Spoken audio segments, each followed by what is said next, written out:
Now, you probably noticed I don't feel about that war the way we were told we were supposed to feel about that war, the way we were ordered and instructed by the United States government to feel about that war. You see, I tell you, my mind doesn't work that way.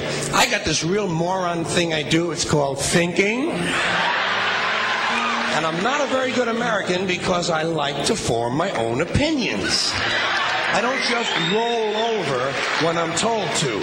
Sad to say, most Americans just roll over on command. Not me.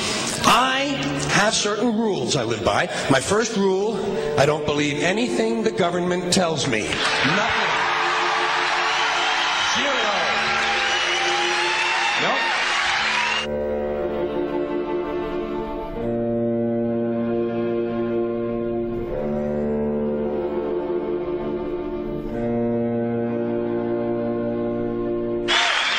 And I don't take very seriously the media or the press in this country, who in the case of the Persian Gulf War were nothing more than unpaid employees of the Department of Defense, and who most of the time function as kind of an unofficial public relations agency for the United States government. So I don't listen to them. I don't really believe in my country. And I gotta tell you folks, I don't get all choked up about yellow ribbons and American flags.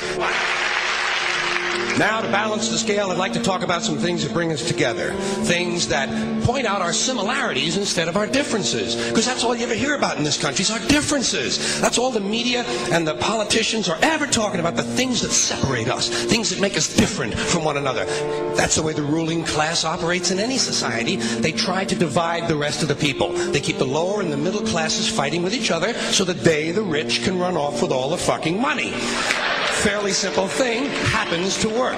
You know, anything different, that's what they're going to talk about. Race, religion, ethnic and national background, jobs, income, education, social status, sexuality, anything you can do, keep us fighting with each other so that they can keep going to the bank. You know how I describe the economic and social classes in this country? The upper class keeps all of the money, pays none of the taxes. The middle class pays all of the taxes, does all of the work. The poor are there just to scare the shit out of the middle class. Keep them showing up at those jobs. Politicians know that word. They use it on you. Politicians have traditionally hidden behind three things: the flag, the Bible, and children. No child left behind. No child left behind. Oh, really? Well, it wasn't long ago you were talking about giving kids a head start. Head start, left behind. Someone's losing fucking ground here. But there's a reason. There's a reason. There's a reason for this. There's a reason education sucks, and it's the same reason that it will never, ever, ever be fixed. It's never going to get any better. Don't look for it. Be happy with what you got. Because the owners of this country don't want that.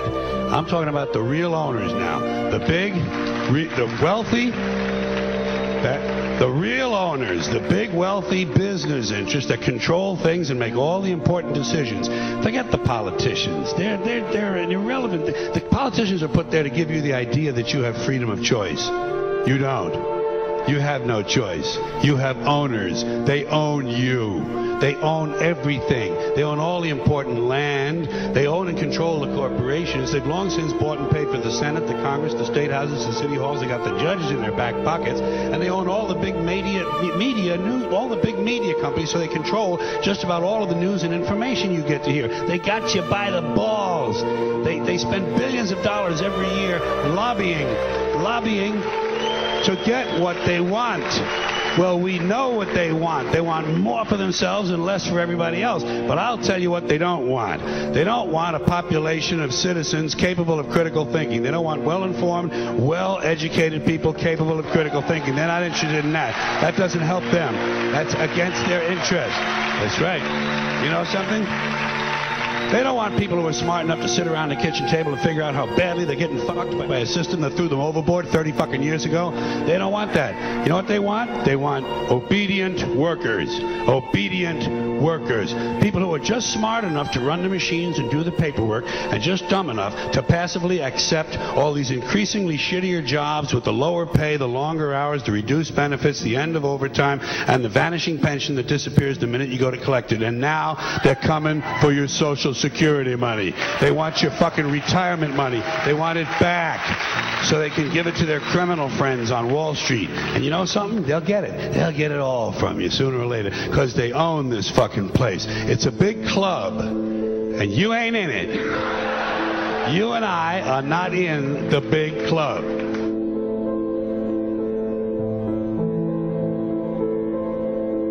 The greatest form of control is where you think you're free when you're being fundamentally manipulated and dictated to.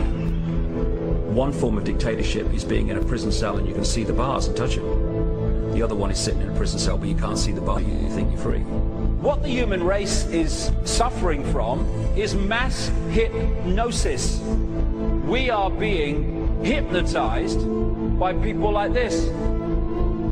Newsreaders, politicians, teachers, lecturers. We are in a country and in a world that is being run by unbelievably sick people.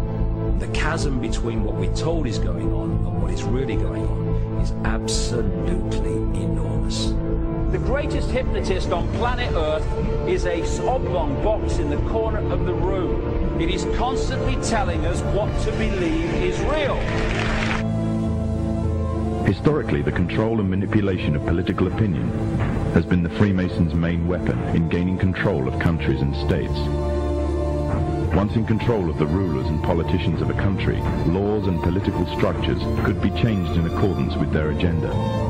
However, since restricting the body does not necessarily mean restricting the mind, the Freemason recognizes that their plan for a global government hinges completely on subduing the masses to their agenda, and thus eliminating opposition to their cause. And the greatest threat to their plan, posing more danger than any army or law, is the threat of a free-thinking mind. In order to eliminate this threat and to achieve their objective, the Masons have set about the boldest plan ever devised: the complete control of every aspect of human life, your life. And the weapons they are using against you are in your very homes, entertaining you and your children, and gradually indoctrinating you without you even realizing.